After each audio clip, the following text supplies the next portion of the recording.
Live from the Student Union, you are now listening to the one and only KLSU Tailgate Show.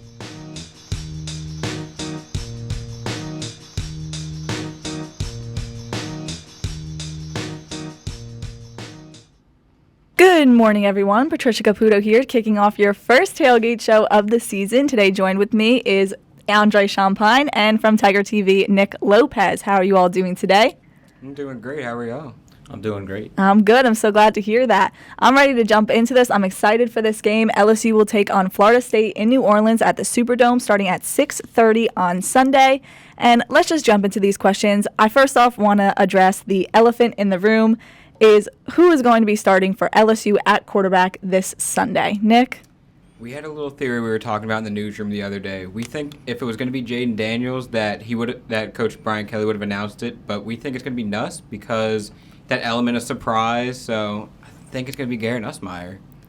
Andre? See, I disagree. I think it's going to be Jaden, but I think both players are. I think both of those guys are still going to play. I think he's going to use two quarterback system. See, now I think something a little different than both of you. I do think it will be Jaden, but I think it will be all Jaden. I don't see Garrett getting in there unless we have a huge lead against Florida and you just don't want to risk an injury. What I think is that we're going to see from Jaden Daniels is a 2019 Jaden Daniels, like a guy who threw for 2,943 yards and 17 touchdowns, rather than the 2021 Jaden Daniels who had to run the ball a lot more because of the offensive line that probably wasn't the best there. But it is nice to know that you also have a mobile quarterback as well. Moving on, talking about our wide receivers at LSU, that has been a big advantage over the summer going into this season. Still with that question at quarterback, how much of an advantage do we have with those wideouts, especially with Kayshon Boutte coming back into the mix? I think LSU definitely has a big advantage, especially with Boutte. I don't think anybody on Florida State can really cover him, and I really expect a big game from him after being named a preseason All-American. But another name that I really have circled on my list is Kyron Lacy. Haven't watched a lot of his games, but I do know one of the football managers over at ULL. And when he announced he was coming to LSU, he was like, expect big things from him. So kind of excited about that. I would agree. Kayshon Boutte is just Kayshon Boutte. They're going to have to double team him if they want. They're going to have to get safety help from those guys to cover Kayshon, but I think Malik Neighbors and Dre Jenkins are going to be those guys that step up. Yes, I agree with you. We do have Malik Neighbors who's expected to play in the slot. Then you have Kayshon Boutte, who possibly could be double-teamed. We have 5 wide receivers returning this season who had a 350-yard-plus season last year. And also you have Jack Besh and Brian Thomas Jr., names that we didn't even mention, who we possibly won't see in the starting lineup, but are still great guys to put in when we feel that we need some help. Looking out, guys, just who should we look out for this LSU offense? We talked about the big names. We're talking about Jaden Daniels, possibly Garrett Nussmeier, and Kayshon Boutte. But what's a guy who you think is a little under the radar who we should be looking out for this Sunday? The ones that I'm looking at, like I said, Kyron Lacy, just kind of seeing what he's going to do. Then Noah Cain is next on my list, seeing how he's going to fill in for John Emery while he's out on his 2-game suspension. But then also, I like the young talent, so I'm kind of excited to see Will Campbell in the offensive line. See how he performed in his first game as a Tiger. I was going to agree. I was going to say Will Campbell for sure. He's going to dominate from the start, and he may be in like a little undisciplined, which is my only concern because he's going to make mistakes, those freshman mistakes. But I also think tight end Mason Taylor is going to have a huge game. That's exactly what I was going to say. Mason Taylor is a guy to look out for because coming into this season, we had Jack Besh, who was moving back to wide receiver, which he played in high school, and you had a question at that tight end position of who was going to take on that role. And Brian Kelly in a press conference this week said that he felt very comfortable with Mason Taylor, where at the start of the season we didn't have a tight end, and now they do have 4 pretty good tight ends, he said, along with Cole and also Nick Stories. As you mentioned, Nick, John Emery will not be playing for the 2 games. He will go under a 2-game suspension, and you'll have guys like Noah Cain coming in to try to fill that load along with like Armani Goodwin and Josh Williams. How will his suspension affect this game against Florida State? I really think that LSU is going to lean towards more of a running back by committee type thing for their first 2 games, but I'm more excited to see when Emery does come back because I think he will be playing with a chip on his shoulder. And not a lot of people know this, but I did go to high school with him, so I did see him his senior year, like when he broke out. So I'm kind of excited to see him return back to that form again. Yeah, definitely. Losing Emery is going to hurt us for sure. But I think guys are going to have to step up, especially if we want to win on Sunday. If we're not going to be able to rush, then we're not going to be able to win. And I think guys like Armani Goodwin in the red zone is going to be important, and Noah Kane with more open field is going to be that guy to go to. I would say the running backs are my biggest concern other than this offensive line, which we'll get to in a moment, just because this Emery suspension, we kind of expected him to be back. We didn't exactly know that this 2-game suspension was going to take us by storm. And then you have Noah Kane, who is a transfer from Penn State.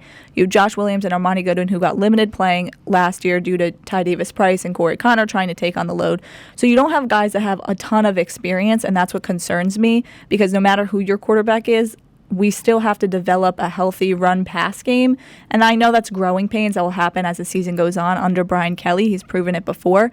But that is the one concern I have, other than, as I said before, this offensive line. So would you say that over the summer, having these spring practices, that this line has had enough time to mesh and form a system?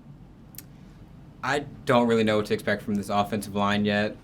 I don't know if they've had the time, but they have said that Dellinger's looked good in camp after he's moved to center, so that's always a positive because center's like one of those main positions that you need. It's supposed to be the smartest guy on the field.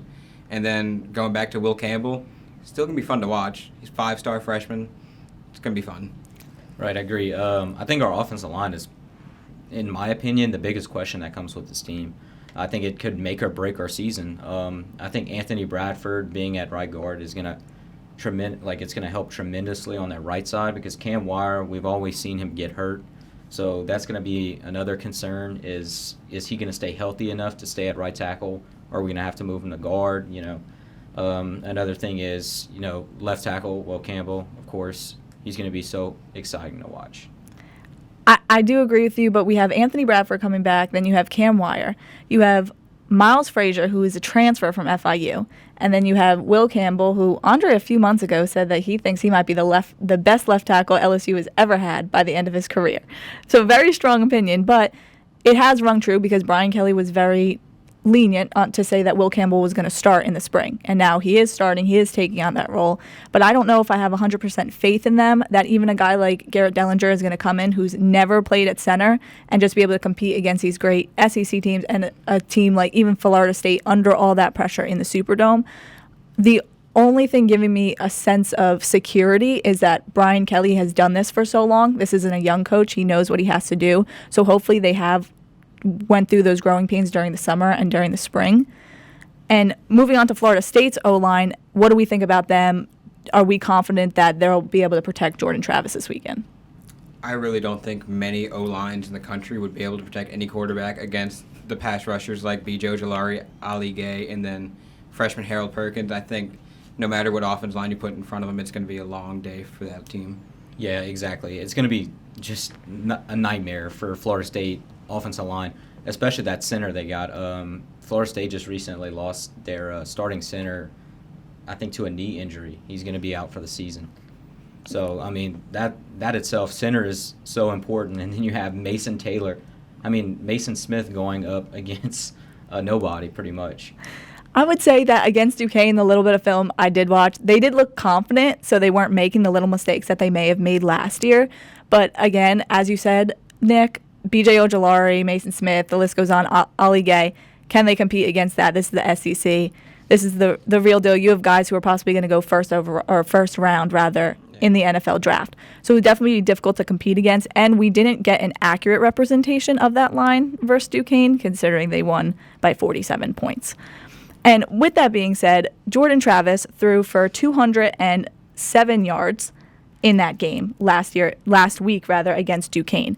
How many yards is he going to throw against our pass rushers this week? I know this is going to contradict everything I just said, but I think both offenses are going to have an explosive game. I think it's going to be a shootout. I have a little conspiracy theory about these early games, like big televised games. They want offense. Like, they'll find a way. I wouldn't be surprised if both teams score in the 40s. It wouldn't surprise me either. That's an interesting theory. It's kind of funny to me. I think you're right. But I think Travis is going to have I think he's going to have more of a game running than he will passing. Right. I think that's the difficult part because also Jordan Travis, another question is just he was able to read the Duquesne defense pretty well last week. But was that just because he was able to figure them out, or do you think that was because he improved over the season of being able to read defenses? Probably a little bit of both. He under pressure, he's bad. I've seen it. Last week when they sent corner blitz, the guy is inaccurate. So just wait until a big three guys come at you, and you have to get out of the pocket almost every play. You're gonna get gassed. Yeah, and nothing that Duquesne could have brought to the table compares what LSU has on the defensive side of the ball. They just Right. It's non-comparable. Right. When Jordan Travis is not under pressure, he can get the ball out in 2.7 seconds. But when he is under pressure, he does tend to roll out to the right, roll out to the left, scramble around a little bit, and he ends up holding the ball for about 4.1 seconds. So that's a few extra seconds there. He's trying to make a play, trying to force something, and that's going to be his biggest struggle this week, as we were talking before with these pass rushers. If your O-line can't get the job done, it's going to be real hard for him to try to get the ball out to his wideouts.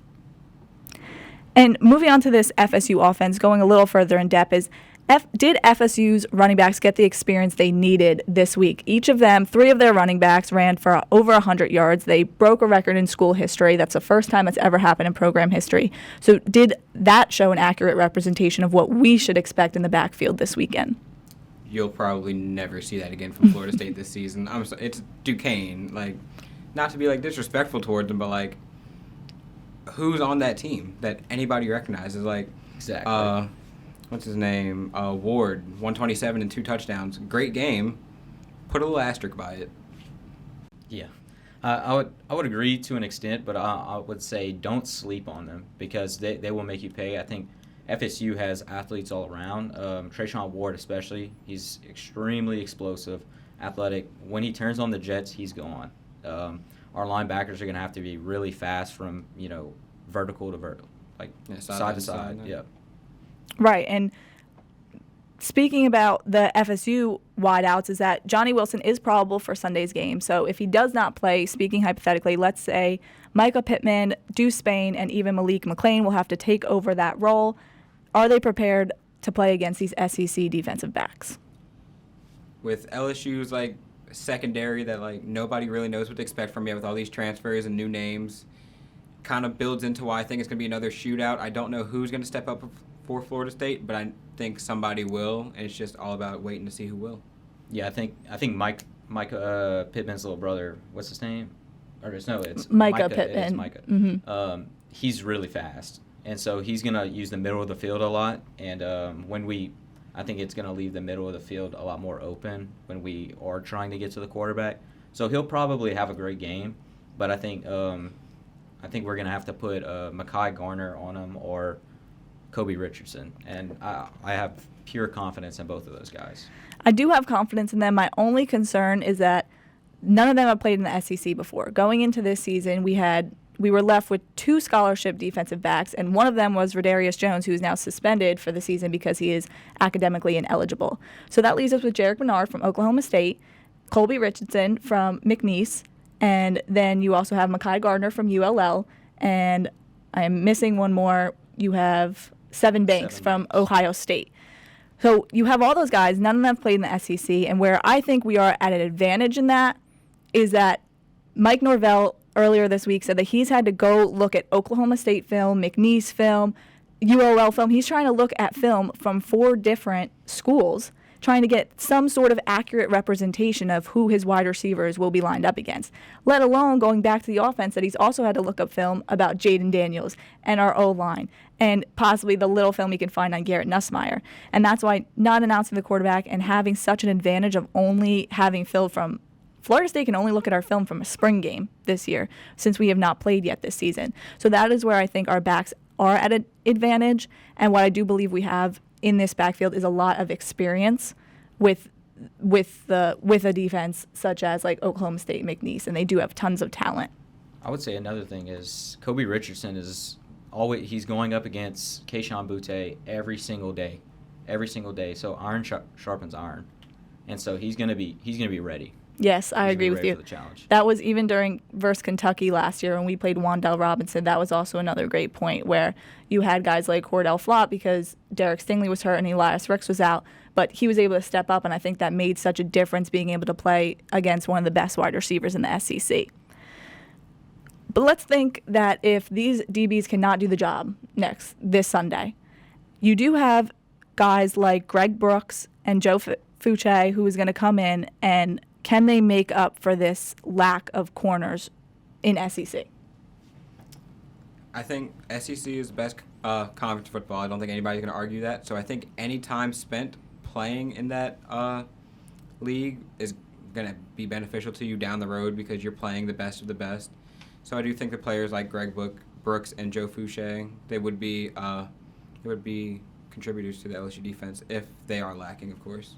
I agree to an extent. I think Fouché and Brooks are going to be important, but I think Fouché, well, Brooks especially is going to be used as a pass rush, like almost strictly pass rush in zone coverage. And Fouché too. Fouché comes off the edge a lot out of kind of the outside linebacker look, and so he's going to be used as a pass rush too. But those guys can both play zone really well, so I can see them when it comes to zone coverage. Right, and we discussed this a little bit, but can FSU solely win this game this weekend just by running the ball? No, if they expect to attack LSU's front seven constantly and expect to win that way, my shootout theory is going to be shot down really quickly. It'll be a blowout. Yeah. So, yes, because we did have Trayshawn Ward this week, just to give you all some stats, against Duquesne, ran for 127 yards for 2 touchdowns, and then you had Trey Brenson, who ran for 105 yards for 1 touchdown, and then Lawrence Toffoli, who ran for 101 yards with 1 touchdown as well. So you have these running backs who had a great game this week. Now you think that's going to be totally different. Andre, can you break down their similarities and possibly differences? They're just all athletic. When I watched them on Saturday, they're all just fast. They're all fast. They're built small, kind of like how Dalvin Cook was at Florida State. They only go for guys that are small and just elusive, and they can make you pay. Like, you know, they were breaking tackles against Duquesne. That's not going to happen this week. They can be on their high horse or whatever, but they're not going to do that against guys who know how to tackle, like Greg Penn and Micah Baskerville, all those guys. Do you think if they do have this 3 running back system once again that it could possibly throw off our defense? I don't think so because they run the same plays with those running backs. If there was designs different for them, or if they had a different role like pass game with a running back in the check down, maybe. But I don't think it's going to throw our guys off too much. And sorry, Nick, did you have something to say? Yeah, I think the only thing that can really be beneficial for Florida State and their 3 running back committee type thing they have going is just fresh legs. I think that's really it. But like you said, predictable plays, you know, who can run what, and just LSU's not going to be fooled by it, I think. And is there anybody in this Florida State offense who you think might come out of nowhere that we should be looking for this weekend? I'm just worried about Jordan Travis. That's pretty much it. He's like a better Bo Nix. That's my comparison to him. He runs read options just like Bo Nix did. He can get out of the pocket fast. But if you throw pressure on him, he's not good. Yeah, going back to Travis, I think if he does get out of the pocket, that's where he can beat you. Keep him in the pocket, keep him contained, pressured, and then I think you're right there. The little bit I read about Florida State at practice this week is that Jordan Travis was connecting with guys like Malik McClain, and also a guy that I would look out for is another guy in the tight end room similar to LSU, Brian Courtney. That was a guy that Jordan Travis was also connecting to well this week at practice.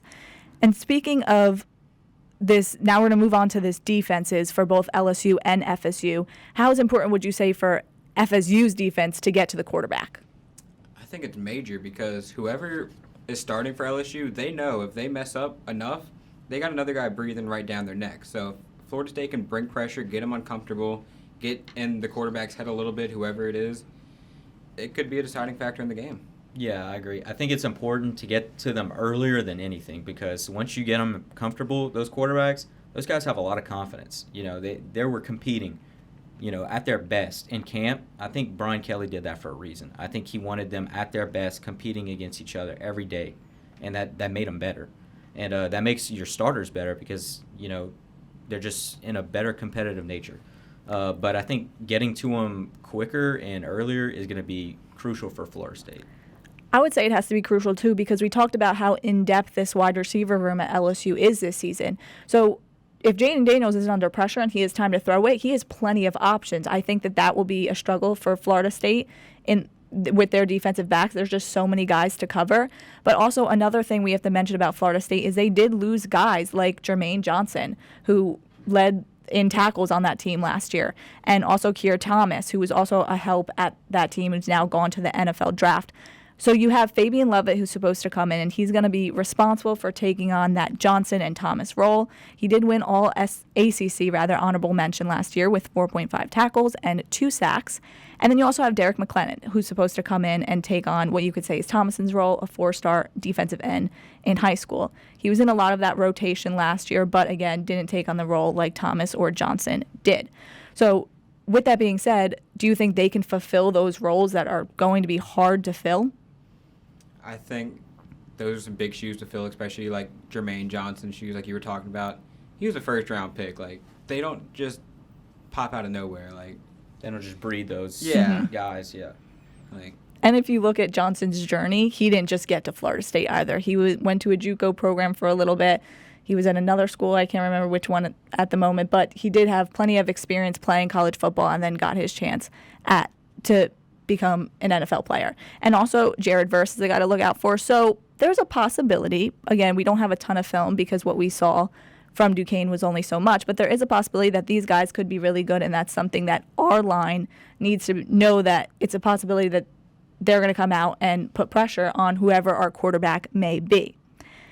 And reading everything in the media, a lot of people were saying that this game is going to be very close. It's possibly a field goal game. How important would you say is B.J. Ojolari and Ali Gay for this game? they're the heart and soul of the defense. I did a story on them last year, and they're what drives that defense. They bring the energy. If they're making plays, everybody else is motivated to make a play, and it just gets everyone going. So if they're not involved, it's going to be a long day for LSU, I think. I would completely agree. They're the leaders. They're the leaders. They're the guys that you want out there on the 4th and 1 stick-ups. Like, those kind of guys are going to be essential to have Sunday when, you know, everybody is just tired and they don't want to go anymore. And these guys are just pushing their starters. But I think Mike Jones Jr. is going to be really key, like guys like Jacobian Guillory and Jaquelin Roy. I think those guys are going to be, you know, you need to keep an eye out for. With so many questions at offense, I think they have the quarterback battle handled, but with the questions at running back, offense, the O-line rather, I think that our defense is going to be key. We saw what they did last season with a team that wasn't very good. You had a lot of off-the-field issues that we weren't aware of, but they were able to pull it together despite their injuries, and B.J. Ojolari and Ali Gay were a very big part of that, and I think they are the reason that we win this game this week, not so much our offense. I think we'll score points, but being able to contain Florida State will be the most important part of this game. And as I said before, a lot of people were saying that we're going to win by a field goal. So do you think that now Cade York left LSU, he was the first ever kicker drafted who went to LSU. He was drafted by the Cleveland Browns this offseason. Who is going to fill that role, and how big of a role does he have to fill? I think it's going to be Dibert, Nathan Dibert. I think he has the most experience. You just have to kind of put your trust in one kicker and hope it doesn't, fail. Kicker is so important, though, because last year, you could rely on getting to, like, the opposing 40-yard line. You could be like, we could take points here, but now you can't do that. These guys are not nearly as good as Cade York, and we're going to have some problems with the special teams. I could see it. Yeah, LSU's been kind of spoiled at kicker recently with Cole Tracy, and then the transition to Cade York. Like, can't get much better than that, but I think now is where, like, that trend ends of, like you were saying, getting to the 40-year guaranteed 3 points. But I would say Dibert's experience does put him over the top to, like, be the starting kicker, but anything could happen, misses a couple kicks, and next guy up. So with Dibert, what you might have seen this summer or in the spring game, would you say that if we get down to a point where a field goal is going to win the game, we have 3 seconds left, are you trusting him to go out there and kick it? I think so. Yeah. You have to. Yeah, you Right. can't do anything stupid. Right. My only concern is that he's a freshman, but again, with Brian Kelly, and he's been through this before, this isn't anything new, so that's what does give me a little sense of comfort, you could say, where he knows what he has to do. He knows what it entails to get the job done, right? So I think Diber is the best decision, but I do agree with you, Nick, that we have been spoiled, especially with Cade York, and knowing that last year when Max Johnson couldn't get the ball out to the wide receivers or our O-line didn't block enough, we were able to go out there and say, okay, Cade York, get some points on the board for us. That Auburn game alone, Cade York practically won that game, or nearly won that game for us because of all the points that he had scored for us. One of my last questions are that Florida State is very consistent. They have Mike Norvell. They've had this head coach for a few years now, and you have a team that's coming back and kind of just picked up where they left off last year. Whereas LSU has a lot of new players, a lot of new transfers, some suspensions still looming around, and again, that lingering quarterback question that was a battle all summer that Brian Kelly only knew who was definitely going to start about a week ago. Can consistency beat a talented team? Yeah, for sure. We saw it last year in Los Angeles, so we could also see it this year. Mike Norvell is a great coach, and I think Florida State will give us a great game. They're going to make us work for it. We're not just going to be able to go into the game thinking we can beat them. We're going to have to play this game like it's Bama or it's any SEC game. So, I think our coordinators are just going to have to call a good game. Be aggressive. It's the first game. Yeah, I think Brian Kelly's coming out on Sunday. He wants to prove he was the right guy that LSU hired because during the offseason, his name really wasn't thrown around. But after Lincoln Riley was hired at USC, everybody was like, who's next? Brian Kelly wants to show that he was him, like he's that guy. So what are your predictions for this game? I'm going to say 34-24 LSU. Yeah, I do think they cover. I think it will be a shootout. I'll go 41-35. I'm going to say that it's a little bit of a lower scoring game. Well, similar to what you said, 31-21. I'm going to say that we have a field goal early in the game, and then we score a touchdown toward the end of the game to close it out and to finish it off. The last bit that I wanted to mention real quick was this quarterback battle, going back to that Brian Kelly said that he told his team on Monday, and they have kept it a secret. So just what does this say about this team and the discipline that he's instilled in them? Yeah, I think Brian Kelly, he knows how to lead a team the right way. Has always had very disciplined players. Over the summer, me and Adam at Tiger TV, we got the chance to cover the Saints camp. We had an interview with Ian Book, and he was talking about how Brian Kelly just always finds a way to get his players in line, in check, and all that. And that's just how Brian Kelly's system works. Yeah, right. He's disciplined first, which is awesome to see. Ed Orgeron kind of let them just Do whatever. do it. Yeah, and I can tell you, Ed Orgeron would have named the starting quarterback. He would have gave the other team Right. the right hand, the upper hand. So just seeing that was a relief. He knows how to coach. Yes, and it was a relief just seeing how much this team respects Brian Kelly and the LSU team, because that could have easily gotten out to the media, especially with the way news travels today. But this has been your KLSU Tailgate Show. Nick, you have a tailgate show coming up tomorrow. Can you tell us a little bit about that? Actually, not tomorrow, but starting next week in every LSU home game, Tiger TV will have their live tailgate show outside of the journalism building, right outside of Tiger Stadium. A couple hours before the game, you can find it on our YouTube channel, LSU-Tiger TV. And if you like today's show, you can come back to next Friday, where we will be live in the Student Union with a special guest, Cam Thomas.